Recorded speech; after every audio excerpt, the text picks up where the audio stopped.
What if more government regulation could help us drive down the prices of new cars? Yeah, before you grab your torches and your pitchforks, hear me out on this. I encourage you, sit back, open your mind for a minute, and just kind of listen to what I'm thinking here. Welcome back to All Cars, y'all. And if you've been here before, you know I am not a fan of government regulation. In fact, I can blame most of what's wrong with modern cars on regulation. I believe that regulators exist to regulate, and they have to constantly increase the standards to justify their own existence. And many of the features we have on our current cars right now, mandatory backup cameras, thicker A-pillars for rollover protection, side impact protection, all of those will have people who want to fight for them, and any attempt to roll back regulation will bring about calls of why are you trying to kill the children? But that comes with a cost. Our cars are bigger, heavier, higher sills, thicker A-pillars. It's more like you're sitting in a bunker looking out of them, and that's all a factor of regulations. And we all can agree that cars are getting ever more expensive, to the point that we have to have more people leasing. We have to have longer and longer financing for people to actually afford the cars. And all of these extra regulations that sound great on paper add to the cost. And so we've also got an incoming government which is talking about increasing tariffs. So when you look at the price of a car, a modern car being somewhere around $50,000, it's easy to look and say that the auto executives, the unions, the politicians, the regulators, all are conspiring to keep the price of cars high and higher. In addition, I'm going to say that, well, our system has kind of failed us. The capitalism is built on the idea of competition. Prices are going to be helped to be kept low because you can't run away with your prices because there's always somebody who's going to undercut you. But with the status we've got now, the Suzukis and the Isuzus and what the Japanese manufacturers were originally in the 70s of being these smaller, lighter, more efficient cars, it's all kind of gone away.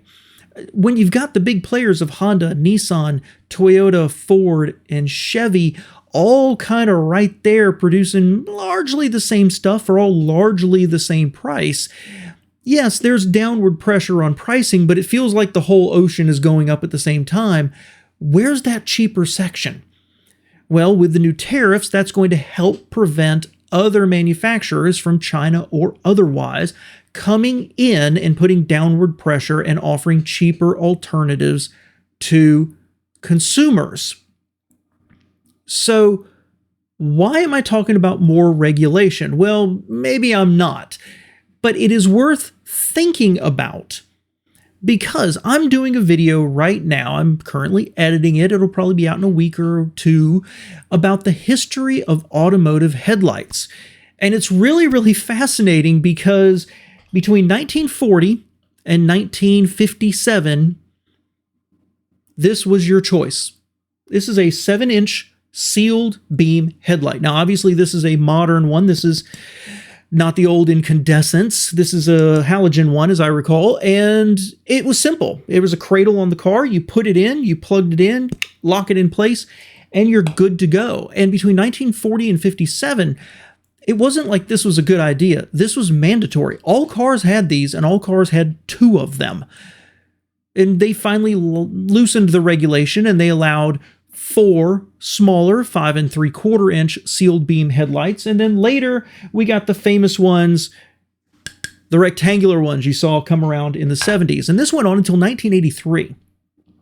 And it's kind of genius. On the one hand, this locked America into a lighting standard and a very low lighting standard that the rest of the world moved on from.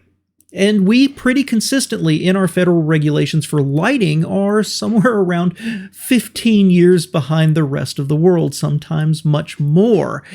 But the beauty of this kind of system was everybody who wanted to stock a replacement part had one option, and it basically fit every single car. Now, you might have a Sylvania or a Philips or a General Electric, whatever it happened to be, but there was one choice. And what's really jumped out at me was, if you go look at one of our vehicles, you can buy a replacement bulb, because once these became not the standard and we were allowed to use non-standard headlight assemblies but meet performance standards, all manufacturers could do whatever they wanted to, as rectangular or oddly shaped or loopy, and they also started to move to eventually halogen bulbs and xenon bulbs and everything else out there. It improved aerodynamics, it improved styling, it allowed them to differentiate themselves while still somehow all looking the same. But the cost has skyrocketed. Consider that you can go buy a replacement bulb for a Ford Explorer for about $17. But the headlight assembly that you put the bulb into is nearly $1,400, and that's before you pay somebody to install it if you can't do it yourself. A sealed beam headlight like this, about $10. Now, not every headlight assembly is that expensive. Some are cheaper, some are more expensive, and certainly the bulbs are better than what you used to get back in the 40s, 50s, 60s, 70s, and early 80s. The performance has increased, there's no doubt about it, but the government mandated a standard bulb that was the reflector, the bulb, the glass, and everything, and all the manufacturers had to do was provide a space for it in the car. So every manufacturer going out and designing their own headlight assembly, their own special thing, and fog lamps, and tail lamps, and every other single piece of the car only drives up costs. Now, certainly some manufacturers share parts, right? If you're designing a Hyundai and you can use that part over here on a Kia, suddenly you're spreading out the cost of that part and its development over, say, 200,000 sales instead of just 100,000. It's what GM bases their whole business on, is spreading those parts costs out. But some parts like headlights, everybody's doing their own thing. And the development cost is one thing, but it's the cost of replacement. And that cost of replacement has shot up over the decades. If you've got the choice between a $10 part and a $1,500 part with replacement bulbs, this starts to sound really appealing, because in the new price of a new car, two of those headlights assembly, $3,000, well, you're suddenly talking about 1% of the price of the car, or close to it.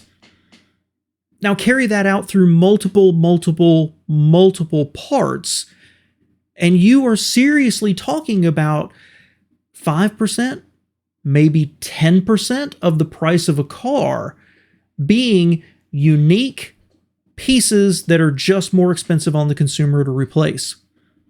Am I proposing that the government set new lighting standards and mandate the good old-fashioned rectangular headlight again? Of course not. And I offer this not as a defense of regulation. I'm not suggesting that necessarily, but I am saying take a thought experiment with me and say, wait a minute, what if we had a government regulation, or what if we had an industry that agreed to use standardized parts to push down the price of the car? Suddenly you could see real savings in a car. Standardize the light reflector and bulb and just put a different clear cover over it. I think there's a lot of opportunity here for, let's use a management term of synergy, but manufacturers aren't going to do that on their own, primarily because there's the concern of collusion accusations from the Department of Justice, but also they want to differentiate themselves. But the current system is not holding prices down. And it's shocking to me that an old technology like this is a fraction of the cost of what the modern manufacturers are offering. I think there's a path. I think there's an option. I think there's an opportunity for manufacturers and or the government to standardized parts and push down the price of the car.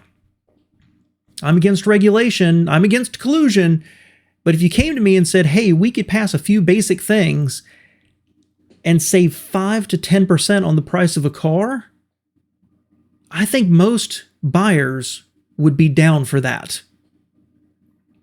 Let me know your thoughts below, guys. I appreciate you being here.